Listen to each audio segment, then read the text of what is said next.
di kandang sendiri melawan Chelsea 1-2, dan ini mengakibatkan tidak jadi party ya, tidak jadi pesta Manchester City hari ini, karena kan di atas kertas kalau seandainya mereka ini mampu tadi menang melawan Chelsea, maka mereka jadi juara Liga Inggris ya. Bahkan sampai dengan babak pertama selesai kan kedudukan 1-0 ya, bahkan nyaris 2-0 kalau Sergio Aguero itu mampu mencetak gol dari penalti ya, dan penaltinya menurut gue sih buruk banget itu ya. Dia mau Panenka, dia mau lob, tapi terbaca ya oleh Mendy. Gue pingin bahas kaitannya dengan Manchester United ya. Apa sih arti dari hasil ini ya? Sekarang kan ini perbedaannya 13 poin ya.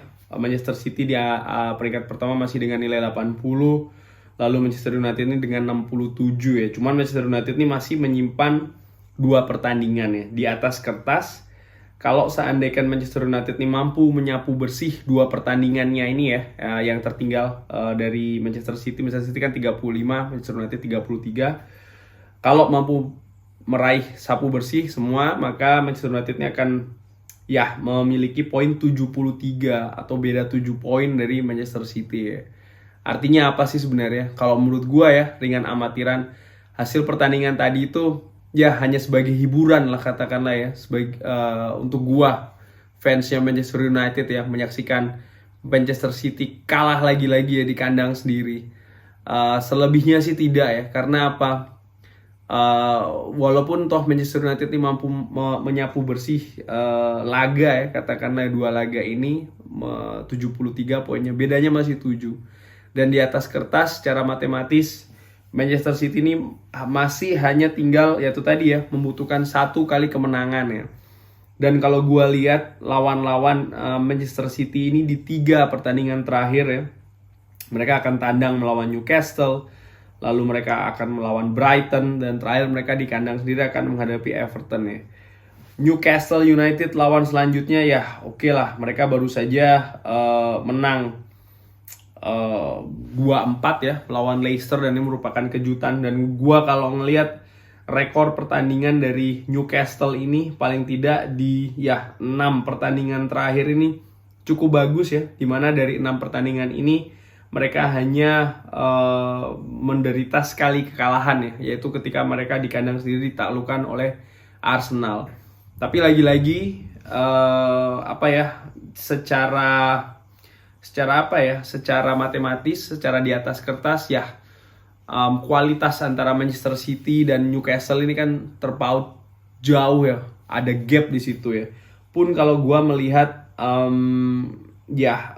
sejarah pertemuan antara kedua tim ya, Manchester City dan Newcastle ini di 3 pertemuan terakhir ini Manchester City selalu menang. Bahkan Newcastle tidak mampu mencetak gol ke gawang Manchester City ya. Jadi again, di atas kertas Newcastle harusnya lewat. Kalaupun seandainya ada kejutan ya, lawan selanjutnya Brighton ini lebih parah lagi daripada Newcastle ya. Di catatan gue ini di 5 pertandingan terakhir mereka ini hanya mampu meraih 1 kemenangan ya, yaitu melawan Leeds. Sisanya mereka ini kalah 2 kali, seri 2 kali ya. Bahkan mereka pun di 5 pertandingan terakhir atau 5 pertandingan terakhir ini rekor membuat golnya pun juga tidak bagus ya. Jadi menurut gue, kalaupun seandainya melawan Newcastle mungkin ada kejutan, melawan Brighton kalau menurut gue sih ringan amatiran ala gue ya, berat untuk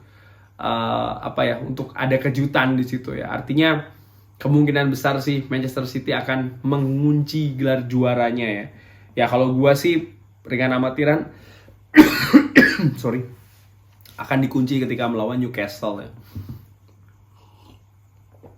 Mengingat pertandingan tadi melawan Chelsea pun juga ada banyak kontroversi ya. Kontroversi pertama tentu saja penalti dari Aguero yang buruk, lalu juga tadi ada insiden ya Raheem Sterling yang kalau gua sih itu harusnya penalti ya, tapi mungkin wasit punya pandangan lain. But again, intinya kalah, Manchester City tidak jadi juara, tapi menurut gue ini hanya PHP saja ya. Indian mereka ini sudah menggenggam lah gelar juara, dan so far ya Manchester United ini menjadi tim dengan jumlah kekalahan paling sedikit so far ya, yaitu kalau tidak salah menderita 4 kali kekalahan. Yang selebihnya ya apa namanya, artinya kita nih so far dibanding Manchester City agak sedikit lebih bagus kalau kita melihat rekor kekalahannya. Cuman ya itu tadi ya, Manchester United ini kan startnya di awal-awal tuh kurang begitu meyakinkan lah ya. Kalau tidak salah 3 kekalahan tuh diperoleh di awal-awal, di 10 pertandingan awal kalau tidak salah. Lalu kita juga banyak pertandingan yang seri yang seharusnya kita mungkin di atas kertas atau bahkan di atas lapangan pada saat itu kita lebih unggul ya katakanlah dari sisi permainan, tapi seri. Anyway, balik lagi, ini tidak jadi juara tapi menurut gue hanya PHP ya. Menyinggung sedikit mengenai apa yang terjadi hari ini ya.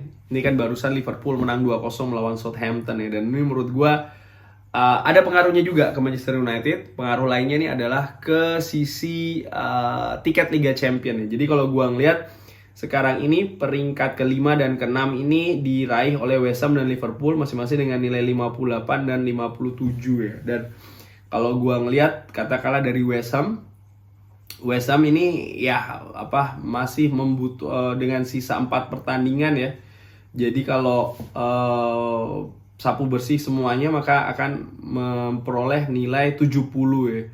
Terpaut 3 poin dari Manchester United saat ini, which is 67 ya. Dan ini menurut gua ya again ya, di atas kertas sih Manchester United butuh 1 kemenangan, 1 seri lah ya. 1 kemenangan plus 1 seri maka sudah bisa lolos Liga Champions. Sedangkan Liverpool ya dengan nilai 57 maka kalau membungkus kemenangan ya di sisa 4 pertandingan ini maka praktis poinnya akan menjadi 69 ya. Dan kalau ini yang terjadi ya menurut gua Manchester United seharusnya sudah jauh lebih aman ya kalau dibandingkan dengan posisi perburuan antara West Ham dan Liverpool dibandingkan dengan Manchester United ya sekali lagi ya. Jadi ya menurut gua sih again balik lagi dengan jadwal yang ketat yang akan dihadapi oleh Manchester United minggu besok melawan Aston Villa. Gue sudah bikin previewnya ya, harus benar-benar atur stamina, atur endurance, atur jarak, atur rotasi ya katakanlah, atur kondisi tim itu sendiri ya. Ya kurang lebih segitu nih ngobrol ringan mengenai, kalau menurut gue sih PHP aja nih Manchester City. Indian mereka pasti akan juara. Chelsea ini menurut gue sebelum diakhirin ya, Chelsea menurut gue ini luar biasa ya. Tadinya mereka ini yang peluangnya agak sedikit tipis untuk lolos ke Liga Champions. Sekarang kalau menurut gue sih ya bisa dibilang mereka ini ya bisa lah ya. Mereka sisa pertandingan ini akan menghadapi Arsenal sehabis ini, lalu ada Leicester dan juga Aston Villa. Dan ini menurut gue 3 pertandingan inilah yang akan menentukan langkah Chelsea ya selanjutnya. Chelsea di atas kertas hanya butuh ya 2 kemenangan lagi. Cukup seru ini ya. Sementara kalau perkiraan gue sih Chelsea akan lolos dan nanti ini 1 tiket akan diperebutkan Leicester, West Ham dan juga Liverpool ya. Sekian ngobrol ringan mengenai pertandingan hari ini, hari Sabtu Liga Inggris, kaitannya dengan Manchester United ya di papan klasemen, perburuan gelar juara dan juga tiket Liga Champions ya. Terima kasih sudah menyaksikan, jangan lupa like, jangan lupa subscribe, dukung terus Football Belanda. Wassalamualaikum.